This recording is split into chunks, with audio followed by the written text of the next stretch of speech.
Okay, we've completed most of our discussion about cost behavior. So the next thing to address um, is discussing cost behavior as it relates to volume and quantity. And let's consider it by looking at a financial statement. In looking at these, this is right out of your book. I think there's a page in your text that shows this same data. The traditional and contribution margin formatted income statement. The one on the left you are likely familiar with because it's a very traditional, albeit overly simplified, statement that shows sales of $100,000, cost of goods sold of 70, gross margin or gross profit. I don't like the term gross margin in the form of dollars. You will hear from me. When I say gross margin, I'm talking percentage. When I say gross profit, I'm talking dollars. So I may be a little anal retentive, but that's my style. And selling and administration expenses are $20,000, leaving a net operating income of 10. Now let's talk about this 70,000 and this cost of goods sold for a moment. If this was a merchandising company like Nordstrom, that $70,000 would be the cost of the Jimmy Choo shoes and the Tommy Bahama shirts and the DKNY dresses and all of the stuff that they sell there at their cost, selling it at their sale price and making X money. If this was the manufacturer of those goods, like the manufacturer of a phone or a Tommy Bahama shirt, this $70,000 represents direct material, direct labor, and manufacturing overhead. That is the product cost associated with their products that they sell. So I'm just trying to separate that. And the selling expenses, just to reinforce, those selling and administrative expenses are period costs. So just rehashing a few things that we talked about in earlier sessions. But I have a question for you.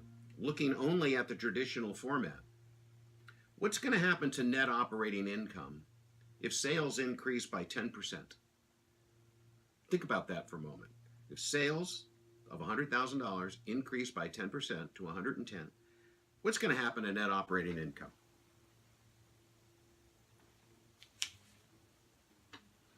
Okay, I think a typical response that might come from you is, it's going to go up. And you'd be right, it's going to go up. But let me be a little bit more specific. How much is it going to go up? Think about that. I'll agree with you. If it goes up 10%, sales go up 10%, net operating income is going to go up. But by how much? Is it going to go up by 10% too? Is it going to go up by 5%? 15%? How much? Don't even try. You can't figure it out. Some of you may be pretty observant and say, well, wait a minute. If they're making $30,000 on 100, that's 30%. So if sales go up by 10% or $10,000, the bottom line should go up by 3,000. So my net operating income is going to be 13. Maybe. It's a good try, but here's the problem. Could any of you tell me how much of this cost of goods sold or how much of this selling and administration expense is fixed and how much of it is variable? You can't, because you don't have to. Under GAAP, generally accepted accounting principles, and what gets reported to the outside world and in a publicly traded company, which goes to the SEC every quarter with a 10Q and every year with a 10K, this is the type of format. It's called absorption costing, which we will get into in future chapters. But you can't distinguish variable costs from fixed costs. You can't tell how much it's going to go up. You do know it's going to go up, but you don't know by how much, but you could guess. So we've got 13, that's my guess, or our guess, or one of yours guessed it. We'll now turn your attention to the contribution margin statement, which, by the way, is never shared with the outside world. This is an internal document, typically developed internally for management to evaluate their cost structure and evaluate what changes in volume or sales will do to profit. So now I'll ask you that same question. If sales go up by 10% or $10,000, what will happen to net operating income? So with that question, let me illustrate something for you. Notice that the variable costs here are $60,000. And you know, because of this curve, that if I sell additional sales, my variable costs are going to go up. And they will go up. But you also remember that the unit cost is the same.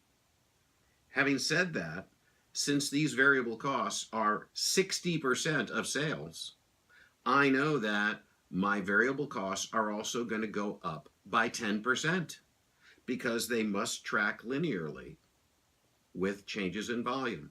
So if sales go up by 10%, my variable cost is going to go up by 10%. Well, if my variable cost goes up by 10%, my contribution margin, which is the difference between sales minus variable expenses, is also going to go up by 10%. So that contribution margin is 40%. So let's think about that. What is this contribution margin thing? Well, I'm going to draw one more picture. I'm not an artist, but that's a bucket. And this bucket holds $30,000, representing my fixed costs. So what is the contribution margin?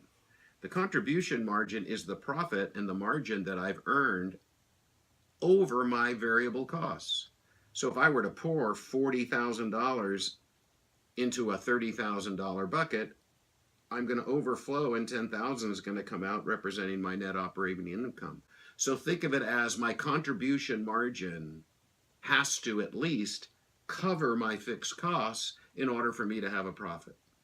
So taking my example, if sales go up by 10% and the contribution margin goes from 40,000 to then 44,000, I know if my sales goes up by 10%, my net operating income is going to increase to $14,000.